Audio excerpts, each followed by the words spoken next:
The story begins with a group of kids dreaming of becoming treasure hunters, aiming for riches and glory, and they all agree on this goal, even the kid dressed like a cardboard box. Together, they vow to become the greatest heroes in the world. Treasure hunters roam the world exploring ruins known as treasure vaults to collect the relics hidden inside. These vaults are dangerous, filled with monsters called phantoms, and hunters risk their lives for the chance to gain immense wealth and honor. A highly regarded clan is holding interviews for potential new members, and our protagonist, Cry, waits in line since progressing as a solo hunter is very difficult. Joining a party is crucial for reaching greater heights. A girl named Ruta introduces herself to Cry because he's the only one around who doesn't look creepy, but Cry awkwardly refuses to shake her hand. Ruta explains she wants to join a party because she's been struggling with a certain treasure vault, and a guy mocks her for attempting this while only being level 3, calling her an amateur and telling her to run back to her mother. Offended, Ruta challenges him to a fight,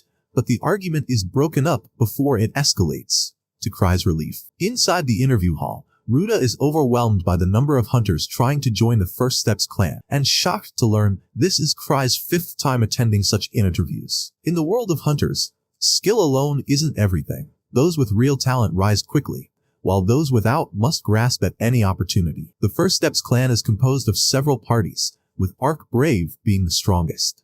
Arc Brave recently completed a level 7 treasure vault with only 6 members, and their leader, Arc Rodin, has a reputation for guaranteeing success for anyone he accepts. However, Cry knows Arc Brave has never actually accepted a new member through these interviews despite the lines forming around their table. Ruta notices another table with one empty chair, and a big guy named Greg suddenly appears to explain that the table belongs to the party that originally founded the First Steps clan, the Grievers. Known formally as the Grieving Souls, they came to the capital years ago with extraordinary talent and quickly established themselves as one of the top parties. They happen to be Cry's childhood friends. This is the first time the Grievers have ever accepted new members, which explains the massive turnout, but since their table is empty, many suspect it's just a false rumor. The red-headed kid steps forward arrogantly, saying he has no time for losers and demanding to know where the Grievers are, boasting that he's level 4 and was planning to allow the strongest party in the capital to recruit him. A girl named Tino is stopped from putting the arrogant boy in his place,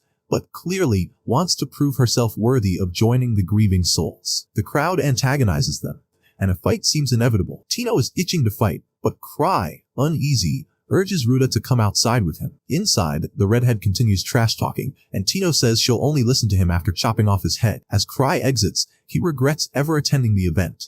Just as the fight is about to break out, Tino suddenly senses something and races toward Cry, calling him Master, shocking the entire crowd when they realize Cry is actually the leader of the First Steps clan and the head of the Grieving Souls. Everyone had been waiting for him so the interviews could begin. In this golden age of treasure hunters, Cry stands above them all. Years earlier, Cry and his friends had arrived in the capital as beginners and cleared novice treasure vaults at record speed. In one instance, Cry was saved by his friend, who mistakenly believed Cry was acting as deliberate bait. Though all of Cry's friends dreamed of becoming great hunters, Cry felt painfully ordinary compared to his incredibly talented companions. Thinking he would only hold them back, he tried to leave the group, but in a surprising twist, his friends insisted that he serve as their leader. They all agreed instantly, making Cry wonder if they even listened to what he said. His fate was sealed, and for the next 4 years, he led his gifted friends while secretly wishing he could retire. Back in the present,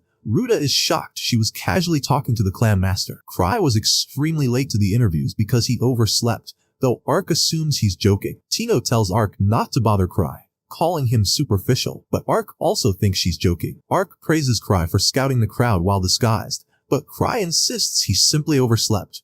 Tino demands Arc be removed from the clan, but since Arc leads Arc Brave, that's impossible. Tino is a solo hunter affiliated with First Steps and an apprentice to Liz, Cry's childhood friend. Cry announces there's no room for new members in the Grieving Souls, but then gets an idea. He asks Arc Brave if they would accept a new member if he personally recommended someone, and Arc agrees instantly, shocking everyone, because Arc Brave almost never accepts anyone new. Tino assumes Cry is recommending her and becomes extremely grateful, but just then the redhead named Gilbert returns, seeking revenge. Cry tells everyone to leave Gilbert to him. Gilbert introduces himself, and Cry is surprised to learn he's already part of a level 4 party. While Cry senses that Gilbert isn't an asset yet, He thinks the boy has potential, especially with training from art, but Cry is notoriously awful at judging people, so any recommendation from him is essentially pure luck. To everyone's astonishment, Cry recommends Gilbert, but with one condition. Cry explains that the most important thing for a hunter is not to lose, because being weak endangers the entire party. He confidently declares he's never lost a single time since becoming a hunter,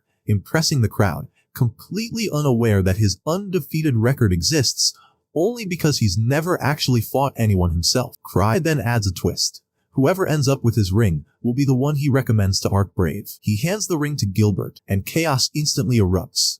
Tino kicks Gilbert in the face, sending the ring flying, and the crowd begins fighting over it. Cry adds fuel to the fire by announcing that the ring is actually a relic, and they can keep it, making the frenzy explode. While everyone scrambles for the ring, Cry quietly says goodbye to Ruta and heads home. The next day, Cry discovers he made the front page of the news for starting a massive brawl that destroyed the entire venue. Ava, the Vice Clan Master, informs him that his disguised relic, Irreversible Face, broke during the chaos. Cry reluctantly agrees to visit the Explorers Association. At the association, he apologizes profusely for the uproar. Gar, the branch manager, tells him to calm down, though Cry keeps trying to plead his case. Gar notes that while no formal complaints were filed, as leader of First Steps, Cry must set a good example. As punishment, Cry is assigned a difficult mission that other hunters avoid. Cry picks one called Corpse Retrieval, assuming it's easy, but Gar's assistant corrects him. It's a rescue mission, and she begs him to stop joking. Back at the clan house, Cry learns everyone else is busy. Tino reveals she ended up with Cry's ring, and is thrilled she can keep it. When Cry asks if she's free, she thinks he's inviting her on a date, and gets excited, only for Cry to assign her the rescue mission. Horrified, Tino tries to flee, but Cry uses his relic, the hounding chain, to catch her. Crushed, she laments that she expected ice cream, not a deadly assignment, and worse, she's only level 4, yet must rescue 5 people. Cry reassures her she won't be alone, giving her hope, until she learns she'll be working with hunters Cry only just met. 6 years earlier, Cry and his friends had arrived at the Explorers Association. Though Cry had suggested going to the capital, he hesitated to enter, fearing he'd hold them back. Luke boldly strode inside, declaring himself the greatest swordsman in the world and challenging others for the title, while Liz, the pink-haired thief, proclaimed herself the greatest thief, and Cry simply wanted to finish registration peacefully. When it came time to choose a party name and crest, Cry took playful revenge on his friends by picking the name Grieving Souls and a skull crest. His friends were shocked.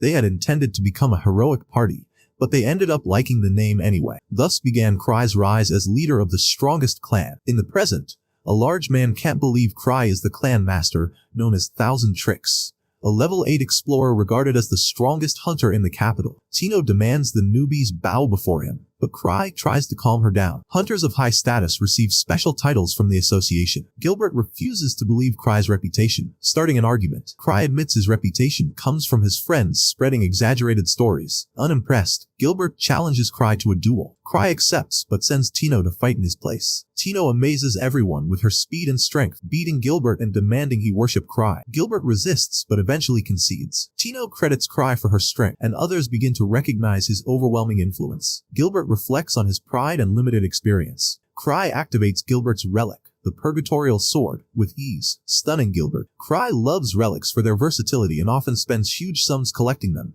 even taking loans despite the Griever's wealth. Soon, Cry learns of a phantom that destroyed a caravan near the White Wolf's den, the vault where he accidentally sent Tino. Reports of stronger monsters and a missing level 5 party make Cry panic. Although he'd told Tino the task would be good practice, he now realizes how dangerous it is. As the group approaches the vault, Tino, terrified but believing in Cry's plan, assures the others everything is calculated, even though Cry never had a plan at all, and was only hoping they'd give up if things got too tough. But Tino refuses to quit. With no one else available to respond to a call for backup, Cry decides he must go himself. While searching for relics, he spots a forbidden one called Sea Tree Slot. Denying he has it, he instead activates a relic called the Nahiker, known for its dangerous human missile effect. With no safety features, no brakes, and no steering, Cry launches himself into the sky on a reckless rescue mission.